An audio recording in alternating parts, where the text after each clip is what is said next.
क्या आप जानते हैं कि आगे चलकर इसी असुर का मस्तक भगवान गणेश के धड़ से जोड़ा गया था? आइए जानते हैं रोंगटे खड़े कर देने वाली यह कहानी। यह अद्भुत कथा शिव पुराण की है, जो प्राचीन काल में घटी थी। यह खूंखार राक्षस गजासुर था, जो असुर राज महिषासुर का पुत्र था। जब माता दुर्गा ने महिषासुर का वध कर दिया, तो अपने पिता की मौत का बदला लेने के लिए गजासुर ने हिमालय की बर्फीली चोटियों पर बिना कुछ खाए पिए महादेव की घोर तपस्या शुरू कर दी। सदियों की तपस्या से प्रसन्न होकर भोलेनाथ प्रकट हुए, लेकिन इस चतुर असुर ने अमरता नहीं मांगी। उसने महादेव से कहा, हे प्रभु, आप हमेशा के लिए मेरे पेट में समाहित हो जाइए। महादेव तो ठहरे भोलेनाथ। उन्होंने तथास्तु कहा और उसके पेट के अंदर चले गए।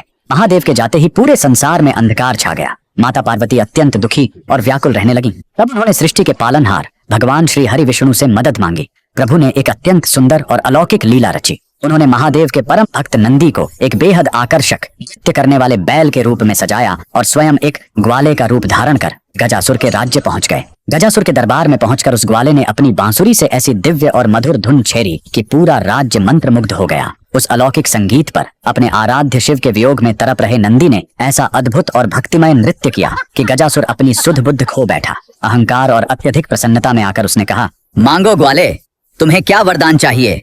ग्वाले ने तुरंत मुस्कुराते हुए कहा, अगर देना ही है तो अपने उदर से महादेव को बाहर निकालो।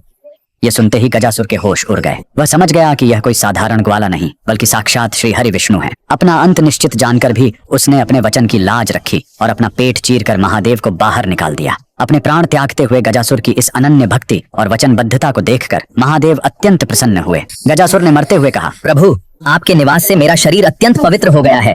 कृपया मेरे शरीर के चर्म को वस्त्र के रूप में धारण कर लें और मेरे मस्तक को प्रथम पूज्य होने का वरदान दें।